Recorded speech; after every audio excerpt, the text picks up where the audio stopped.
Inform human, आप तक सच पहुंचे, यही हमारी कोशिश है।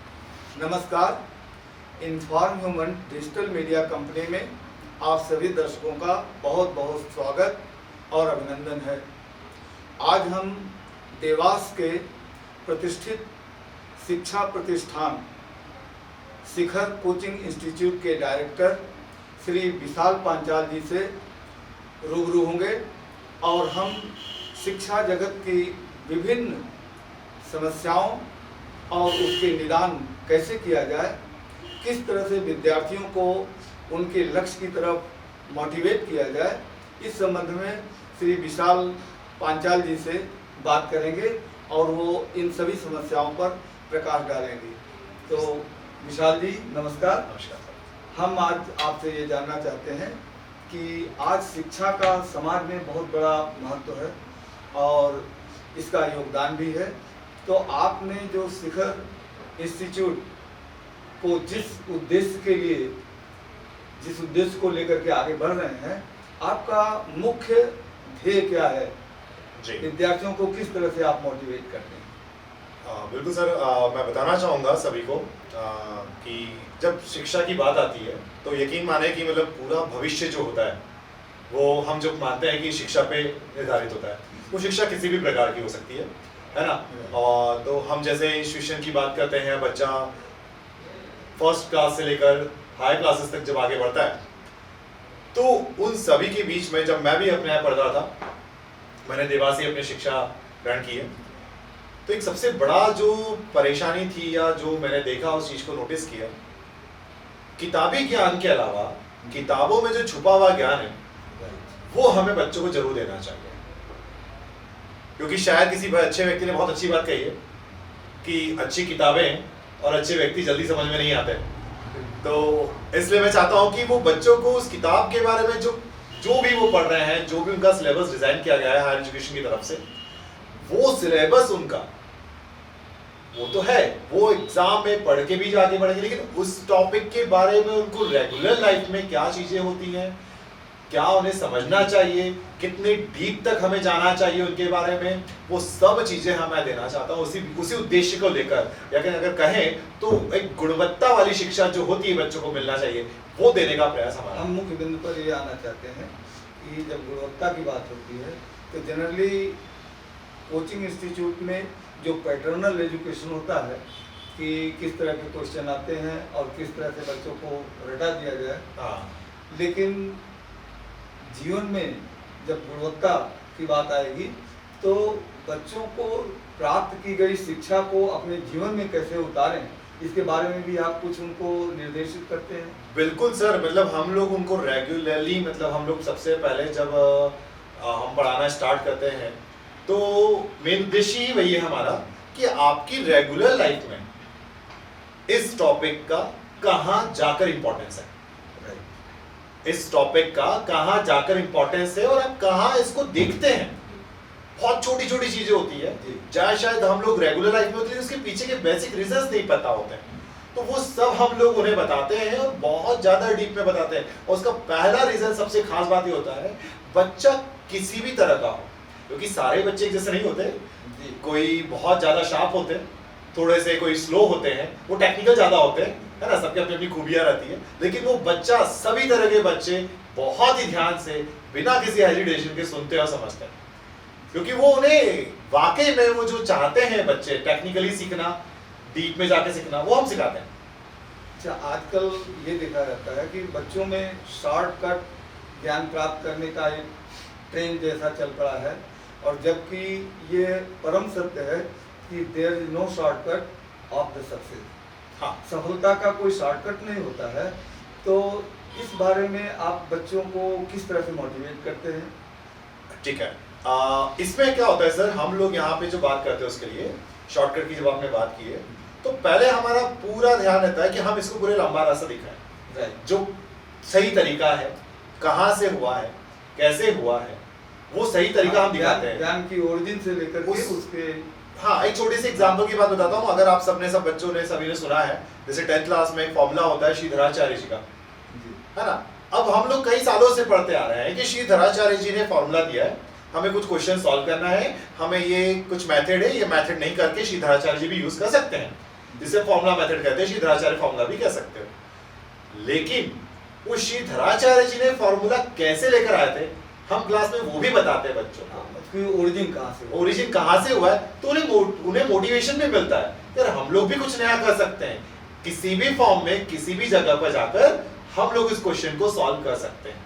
और उसके बाद शॉर्ट ट्रिक सर जो होती है वो कैलकुलेशन के लिए जरूर हम सिखाते हैं, क्योंकि वो समय को बचाता है ना। लेकिन जो तरीका है वो तरीका हम बिल्कुल पहले बताते हैं, उस तरीके में चलने को बताते हैं। मेन ओरिजिन की अगर हम जब बच्चों को बताते हैं तो I think this is useful to learn the further. बहुत ज्यादा सर, क्योंकि मैं जहां तक हमें पता है ना, हम बहुत हरा भरा पेड़ देखते हैं, उस हरे भरे पेड़ के बारे में हमने कौन सा बीज लगाएगा उसका पता चल जाए तो शायद कई और हरे भरे पेड़ लग जाएंगे, हम उसके बारे में जरूर बताते हैं। और वो बच्चा यूटिलाइज करता है उस चीज को, तो उसे जड़ तक पता चलता है कि यार ये कहाँ से आया है, और उसको यूज करना बड़ा इजी हो जाता है। और हम लोग रिजल्ट देखते हैं सर, काफी ज्यादा हमारे बच्चों में इंप्रूवमेंट्स होते हैं।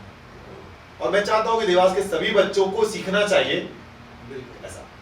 तो इस तरह का जो एजुकेशन सिस्टम आप अपने यहाँ जो डेवलप कर जी रहे हैं, हाँ, तो हम समझते हैं जो लोअर क्लास के बच्चे हैं, लोअर क्लास आपके यहाँ से क्लास 8th क्लास से लेकर 8th से लेकर 12th क्लास तक। तो 8th क्लास के बच्चों में तो उतनी टेंडेंसी नहीं होती है कि वो बहुत दूर तक सोच सकें, तो क्या उनको भी कुछ ऐसे गुण बताए जाते हैं कि आगे चल करके मतलब फ्यूचर प्रिपरेशन हाँ, कैसे बच्चे वो करें? ये जो हमारे 8th 9th वाले जो स्टूडेंट्स होते हैं ये बड़े चंचल होते हैं, हाँ, तो उस बिहाफ में हम लोग उनको ना इतना प्रॉपर वे में प्रैक्टिस करवाते हैं जी। ताकि उनको मजा आता है। होता क्या कि हम लोग उनको क्वेश्चंस जो होते हैं वो जनरली बुक से रेगुलर उनका पैटर्न बना हुआ है कई सालों से, बुक से क्वेश्चन उठाया, ये सॉल्व करना है, पेपर में आएगा ये क्वेश्चन सॉल्व करना है, हम उन्हें नए क्वेश्चन देते हैं बनाकर, राइट, बिल्कुल नए क्वेश्चन देते हैं। अभी जैसे मेरे पास कुछ रिसेंटली है 8th क्लास के कुछ बच्चे हैं, मैंने उनको एक चैप्टर पढ़ाया हम लोगों ने, उससे हम लोग उन्हें नए नए क्वेश्चन दिए, बुक से कोई क्वेश्चन नहीं दिया, बुक का कोई सीक्वेंस यूज नहीं किया। आप यकीन मानेंगे सर, बच्चों का मैंने पहला रिव्यू लिया था फर्स्ट चैप्टर का, उन्होंने एक ही बात कहा, सर इस चैप्टर से कोई भी क्वेश्चन आ जाएगा हम करके दिखा देंगे। और वो बच्चा किसी भी तरह का हो, चाहे वो बिलो एवरेज हो या बहुत शार्प हो। बच्चों की प्रिपरेशन ही इस आधार पे कराई जाए कि चैप्टर कंप्लीट कर लें, क्वेश्चन कहीं से भी आएगा, हाँ, ये सबसे बड़ी the important must be capable to do that. Definitely sir, या और जैसे हायर में हम जाते हैं 11th क्लास 12th क्लास हाँ। के बच्चों को, तो उन लोगों को ये भी बताना पड़ता है कि आगे चल करके उनको कौन सा वे चुनना है, रास्ता चुनना, उनके रास्ते भी अलग अलग हो जाएंगे, कॉमर्स के अलग होते हाँ, हैं बिल्कुल सही है सर। और साइंस के अलग होते हैं। तो इस तरह से उनके अंदर ये कैसे आप डेवलप करते हैं कि आप किसके लिए डिजर्व करते हो? सर उसमें हम लोग वैसे ये जो आपने जो कहा है टॉपिक के बारे में डिस्कशन करेंगे तो बहुत लंबा चलने वाला है, जी। तो थोड़ा शॉर्ट में मैं आपको बताता हूँ कि सबसे पहले मैं बच्चों को हमेशा बताता हूँ कि दो चीजें होती हैं लाइफ में, जी, एक होता है पैशन और दूसरा होता है फैशन। जनरली हम लोग जो जितने स्टूडेंट्स होते हैं उनको फैशन बड़ा पसंद आता है, बिल्कुल, है ना। और फिर मैं उन्हें बताता हूँ कि एक्चुअली आप चाहते क्या हो और आपको किस काम को करने में मजा आ रहा है, आप पहले वो देखो। राइट, डजंट मीन कि कोई कहता है कि नहीं सिर्फ और सिर्फ मैथ्स में ही बहुत स्कोप है, कोई कहेगा सिर्फ बायो में ही बहुत स्कोप है, ऐसा नहीं है सर। कॉमर्स में भी उतना स्कोप है, आर्ट्स में भी है। जनरली हम लोग देखते हैं सिविल सर्विसेज में जनरली आर्ट्स बहुत काम आता है, तो सारे सब्जेक्ट्स में बहुत स्कोप है, बट उसको सही दिशा हम लोग उसके साथ बैठ के बताते हैं कि उसके लिए हमें बहुत चिंतन मंथन करना पड़ता है सर। डेफिनेटली उसके लिए बहुत समय भी लगता है, हम खाली ऐसे हवा में बात नहीं कर सकते, क्योंकि हमें उसके डेली लाइफ से लेकर regular life, personal life, professional life, social life, सबके बारे में डिस्कशन करके फिर हम बताते हैं कि बेटा तुम ऐसा नहीं ऐसा करो। मतलब हम बच्चों को 11th क्लास से ही इस तरह का मोटिवेशन दें, बिल्कुल। उनका इंटरेस्ट कहाँ है, हाँ वो अपने को समझें, हाँ, और उसके अकॉर्डिंग तैयार करें। Definitely sir. जैसा 11th क्लास का बच्चा सब्जेक्ट तो चूज कर चुका है, जी, अब सब्जेक्ट चूज करने के बाद में फिर ये होता है कि यार अब उसे कहीं ना कहीं डिमोटिवेशन भी मिलते हैं, लोग मोटिवेशन भी अच्छा मिलता है, तो हम उन्हें तैयार करते हैं दो तरह से।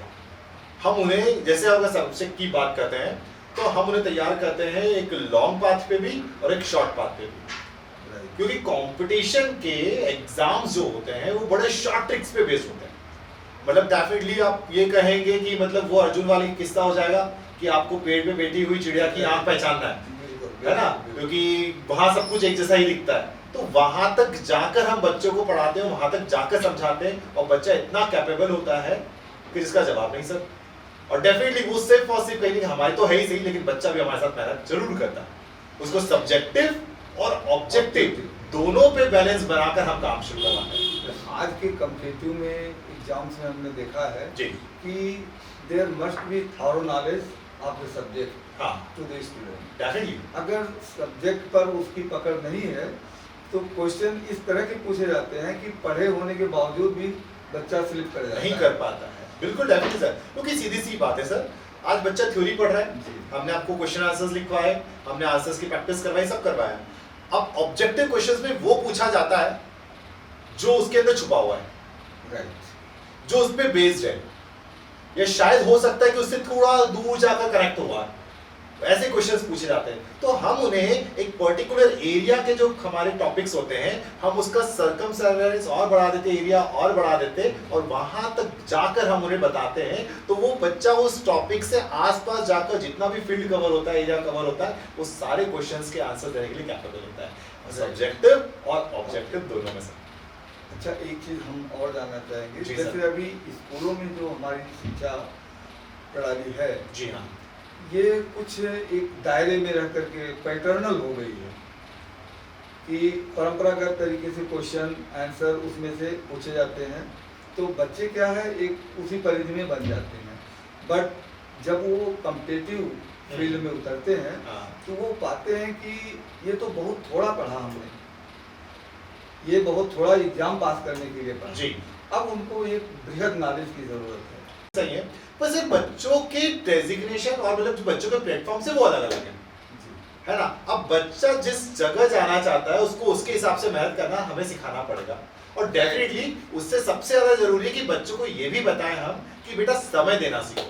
बिल्कुल सही। आप जहां जाना चाहते हो आप बिल्कुल अचीव करोगे, बट आपको उसको समय देना पड़ेगा, और वो समय हमको देना ही पड़ेगा उसको डेफिनेटली। ये बिल्कुल राइट बात है कि स्कूलों का अपना एक दायरा होता है। बिल्कुल सर। वो जिस पैटर्न पे बोर्ड का एग्जाम होता है, हाँ, सबसे पहली प्रायोरिटी उनको उसी पर देनी पड़ती है। बिल्कुल करना पड़ती है सर। बट उन बच्चों पर और उनके गार्जियंस पर भी कुछ जिम्मेदारी जानी चाहिए हाँ। कि वो अपने बच्चों को भविष्य में कहाँ ले जाना चाहते हैं और उसके अकॉर्डिंग उसको तैयार करें। उसके लिए सर ये बहुत बहुत जरूरी है बात है। पेरेंट्स को भी जी। कि अगर आपने अपने बच्चों के लिए कुछ सपने संजोए हैं, जी, तो आप किसी बहुत अच्छे जो रेगुलर जो टेक्निकल है, जो शिक्षा के क्षेत्र में रेगुलर है, उनसे कंसल्ट करना चाहिए।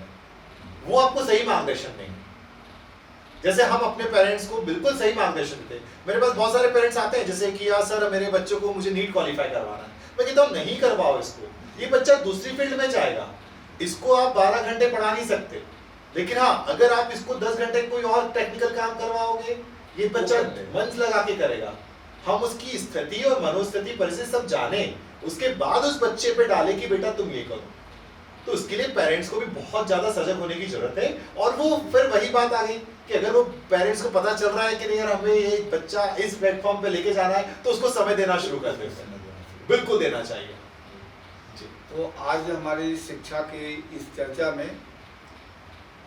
विशाल पांचाल जी ने एक बहुत ही महत्वपूर्ण बात बताई कि सब कुछ डिपेंड करेगा बच्चे के ऊपर, वो किस फील्ड में जाना चाहता है और उसकी मनोदशा किस विषय को लेकर के ज़्यादा अच्छी है, किस विषय को वो लाइक करता है, वो उसी फील्ड में जाए। कोई भी फील्ड, चाहे कॉमर्शियल हो, साइंस का क्षेत्र हो या आर्ट्स के क्षेत्र हो, सारे विषय महत्वपूर्ण हैं और सारे विषय आपको सफलता दिला सकते हैं।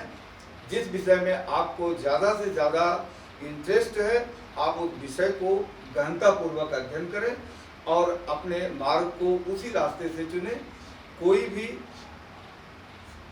सामयिक सफलता को देख करके, किसी व्यक्ति विशेष की सफलता को देख करके कि अमुक सब्जेक्ट के लोग ही सफल होते हैं, इस मिथ्या धारणा को श्री विशाल पांचाल जी ने अभी तोड़ा है। जो भी जिस सब्जेक्ट में इंटरेस्टेड है उस सब्जेक्ट को लेकर के अपने जीवन क्षेत्र में आगे बढ़ेगा। एक चीज़ हम और पूछना चाहेंगे बिल्कुल सर। कि जाते जाते बच्चों को कॉम्पिटिटिव एग्जाम्स के लिए अपने को कैसे प्रिपेयर करें, एक थोड़ा सा प्रकाश आप इस पे डालें। कॉम्पिटिटिव एग्जाम्स के लिए सर मैं कहूँगा कि जैसे एक छोटी सी बात बताता हूँ मैं आपको, हम लोग जब कहते हैं उसके लिए फिर मैं एक बार और डिस्कशन करूँगा, मैं एक छोटे से फॉर्म में आपको बताता हूँ सर। हम लोग जनरली कहते हैं बच्चों को और बताते भी हैं कि कॉमन सेंस एक चीज़ होती है, हर बच्चों में होना चाहिए। और आप यकीन मानेंगे सर कि वो कॉमन सेंस को अगर एक्चुअल जानना चाहें तो उसे 10th क्लास तक का जो सिलेबस है वो पूरा कॉमन सेंस से भरा हुआ, मतलब उतना आपको ज्ञान दैनिक जीवन में होना ही चाहिए। इसीलिए सर 10th क्लास के बाद में 11th क्लास में सब्जेक्ट्स चूज कर ली जाते हैं। अब जैसे कि हम लोग बात करते हैं सर इलेक्ट्रिसिटी की, मैग्नेटिज्म की, केमिकल्स की, केमिकल रिएक्शंस की बात करते हैं 10th क्लास तक जाके, तो छोटी छोटी चीजें हमें अपने जीवन में पता होनी चाहिए। तो कॉम्पिटिटिव एग्जाम तक जाने के लिए मैं इतना ही कहूंगा कि आप लोग अपने सब्जेक्ट्स को बहुत अच्छे से कंप्लीट करें, उसके आसपास के बेसिक जो चीजें हैं उसे कंप्लीट कर लें। सर डेफिनेटली आपको 11th 12th में जब कॉम्पिटिटिव देने जाएंगे ना, आपको बहुत अच्छे रिजल्ट्स मिलेंगे, आपकी मेहनत सर आधी से आधी हो जाएगी। मतलब कि 9th और 10th की जो 6 क्लास से लेकर सर 6 क्लास से लेकर 8 क्लास तक का जो पूरा सिलेबस है वो बहुत अच्छा सिलेबस है। मतलब हम 6 क्लास से जब से पढ़ाई शुरू कर रहे हैं, हाँ, अपने आप को फ्यूचर कॉम्पिटिटिव एग्जाम्स के लिए तैयार कर रहे बिल्कुल हैं, करना ऐसा चाहिए। मान करके अपने सारे सब्जेक्ट्स को थॉरोली पढ़ना है, बहुत अच्छे से कंप्लीट करना चाहिए। उसके लिए सर मतलब वो फिर सभी फील्ड आ जाती है, एक बेसिक छोटी सी एग्जाम से लेकर सिविल सर्विसेज तक सबकी बात आ जाती है। उसमें आपके सारे नॉलेज जितने भी होते हैं, सारी बेसिक चीजें जो होती हैं जो आप हाई क्लासेस में पढ़ना चाहते हैं, वो सबके बेसिक चीजें आपको वहां मिल जाती है बहुत ही श्योरिटी के साथ, और कॉन्फिडेंस अलग डेवलप होता है सर। बहुत बढ़िया। आज विशाल जी ने जिस विद्वतापूर्ण सजेशन को आप लोगों के समक्ष रखा है, हम समझते हैं कि सारे विद्यार्थी देवास के ही नहीं, जहां तक हमारे चैनल की ये पहुंच होगी, सभी विद्यार्थी इससे प्रेरणा प्रदान करेंगे और श्री विशाल जी द्वारा सुझाए गए निर्देशों और सुझावों को प्राप्त करके वो लाभ उठाएंगे। आज हम श्री विशाल जी को इस सुझाव के लिए बहुत बहुत धन्यवाद देते हैं। सामाजिक कल्याण और सामाजिक उत्थान के लिए इनका जो प्रयास है, हम भी उसके लिए बहुत बहुत शुभकामनाएं देते हैं कि उसमें निरंतरता बनी रहे। और इसी के साथ जय हिंद, जय भारत, नमस्कार।